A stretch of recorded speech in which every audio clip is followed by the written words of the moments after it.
Today, I'm going to give a short video on how to balance the chemical equations. And first, I would like to go with the easiest example, which is H2 plus O2 gives you H2O. So when you look at this equation right here, I want you to start from the first element on your equation, so which is H2 right here. So when you have like this is telling me that when you don't have any number, it means I have one right here. If I don't have anything, it means I have one right here. So I have a one set of hydrogen atom. So it means I have two hydrogens here. So I'm going to note it down right here that I have two hydrogens here and that are mixing with two oxygens and giving you this, two oxygens, and this is giving me the H2O. And how many it's giving me? It's giving me two hydrogens. See right here, I have two hydrogens. Even if you have a suffix right here, or if you have a prefix number right here, if you have a number, something like example right here, if you have like that, then that is for the whole entire thing. So this 2 is applicable for this hydrogen, and this 2 is applicable for this oxygen also. Okay, that is something I want you to keep in mind. Now here I see that I have two hydrogens, and how many oxygens do I have here? If I don't have any number, it means I have a 1 there. Okay, so I have one oxygen here. So let's say that if you are mixing of 1 pound of sugar with 1 pound of salt, you should be getting 2 pounds of sugar and salt mix, right? So obviously, based on that, if you're mixing two hydrogens to two oxygens, you should definitely get two hydrogens and two oxygens too, right? But here there is a discrepancy. As you see that there is only one oxygen on this side, but you have two hydrogens. This is matched. So you're fine with having two hydrogens here, two hydrogens here. But you have two oxygens here, but you don't have two oxygens here. In order to make it two oxygens, what you have to do is you cannot put no new twos right here because it's going to make a whole different chemical. So you cannot put the two as a suffix right here just to make it match. So you cannot do that. That's wrong. So what you can do is you can put some numbers in the front. Okay. So in order to make this two, you have to put a two right here. So if you put a 2 here, it means this 2 is for whole entire thing. So it means you have an imaginary 1 right here, right? So that 1 times 2. So it means you have 2 oxygen. So now you made it when you put the 2 right there, even though you did not put the parenthesis actually, but this is implied that it is actually applicable for hydrogen and oxygen. Anyways, so now you made it the 2 oxygens on the left side and you made it 2 oxygens on the right side too. Okay, that is fine. But now when you put this 2 right here, this 2 made the change to this hydrogen right here. Now I have on the right side, I have 4 hydrogens. But I have only 2 hydrogens on the left side. You see this, right? So in order to make it equal on the both sides, so what you have to do is you have to make this hydrogens too. And as I already said, you cannot change the number right here. All you can do is you can put numbers right here. So in order to make it 4, you put a 2 right here. That makes it 2 times. This 2 will make it 4. So that matches this 4 hydrogens on that side and 4 hydrogens on the right side. So you can see right here now you have 4 hydrogens, 2 oxygens, and this 2 oxygens. Okay, so that's how we balance the equations. Now we are going to move on to a little bit complicated or a little bit bigger equation, that is this right here. I have CH4 plus Cl2 gives you CCl4 plus HCl.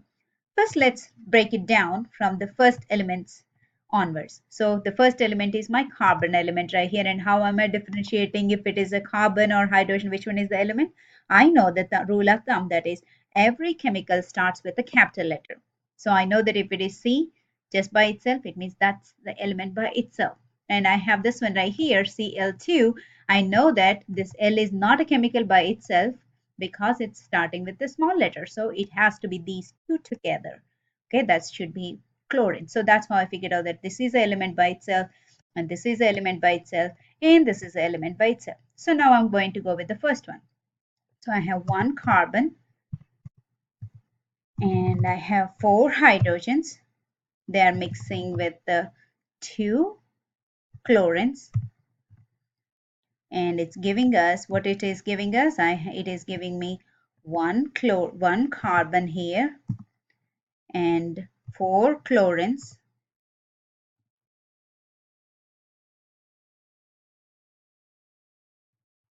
and one hydrogen and one more chlorine from here. So on the whole, how many chlorines did it give me? So it's on this side, how many I have? I have one carbon, this four chlorines, and this one chlorine right here. So altogether I have five chlorines and then one hydrogen. So now let me go ahead and match how many I have on the left to right. Okay, I have one carbon here, I have one carbon right here. So I don't have to worry about the carbons at all. Now I'm moving on to the next element, which is hydrogen. I have four hydrogens here, but I have only one hydrogen here. So in order to make that four, I need to put a number here. You already know that you cannot put any number right here. All you can do is put a number 4 right here. Okay, so I put a 4 right there. So when I put the 4, now I know that my hydrogens changed from 1 to 4. But at the same time, when I put this 4 right here, it also changed this chlorines, right? Because we already learned that this is just like this, right? Even though it's not there, it is that this 4 is for both the hydrogen as well as the chlorine. So now I know that my number of chlorines also changed. So how many I have now? I have 4 from here plus 4 from here. So altogether I have 8 chlorines here. So now I know that my carbons were taken care, my hydrogens were taken care, but now you see that I have only 2 chlorines on this side, but I have 8 chlorines on this side right here. How do I match it up? I have to make this one 8. Now I know that I cannot change anything right here. All I can do is I have to make this side 8. And what times 2 is 8? 4 times 2 is 8.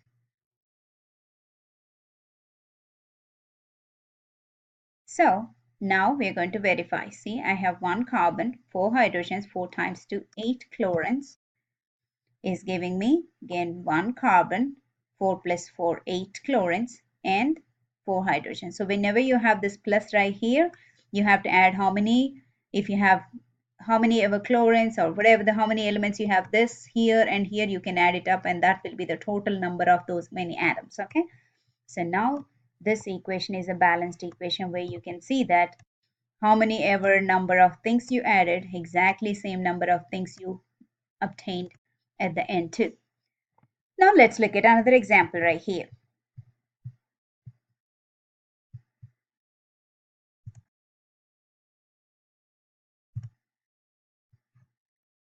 Okay.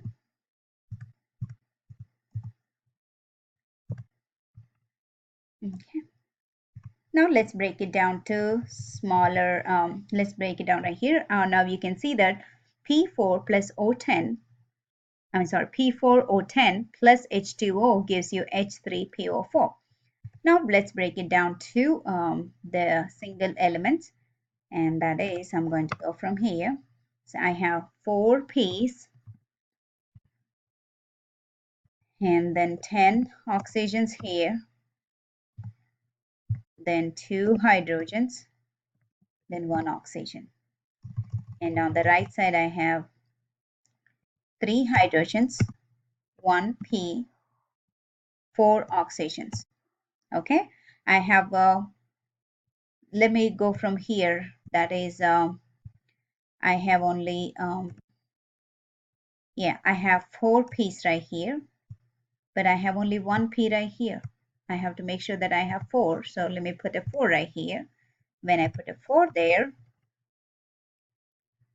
so I see that, altogether, let me add this one also. If I have 10 oxygen and 1 oxygen here, so altogether I have 11 oxygens, okay?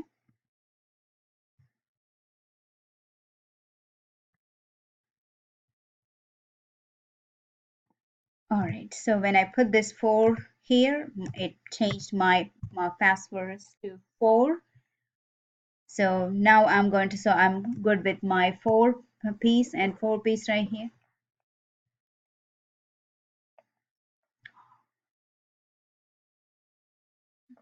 Okay, all right. Now, how many hydrogens? I mean, oh yeah, how many hydrogens do I have here? I have 12 here. And how many do I have here? You have only 6. I mean 2 here. So I have to make them uh, 6 on this side too. So I'm going to put a 3 right here. I mean, sorry, I have to put a 6 right here. Make it 12, right? Yeah. So this is 12. It made it 12 whenever we had this 4 right here. It changed the number of hydrogens also. That became 12 right here. So when I put this 6 right here, they changed it to 12. But when I put this 6 right here, it also changed the number of oxygens also. I have already 10 here. And plus the 6, altogether I have 16 oxygens right here. Now let's go and check right here how many oxygens do I have. 4 times 4, I have 16 oxygens here too. Now it's a balanced equation. I have 4p on this side. I have 4p on this side. I have 10 plus 6, which is 16 oxygens here. I have 4 times 4, 16 oxygens here. I have 12 hydrogens here, which is 6 times 2. And you have 12 hydrogens here. So that's how we balance the equations. I hope this session made you understand how to balance the equations. Go by element to element. And once you balance one of the elements and go back and check by changing one number on the right side, probably would have changed the other number of elements. Go back and check it. But otherwise, you go one element at a time. Balance one element at a time and check back if you changed anything that would have caused difference, and then go back and change the number.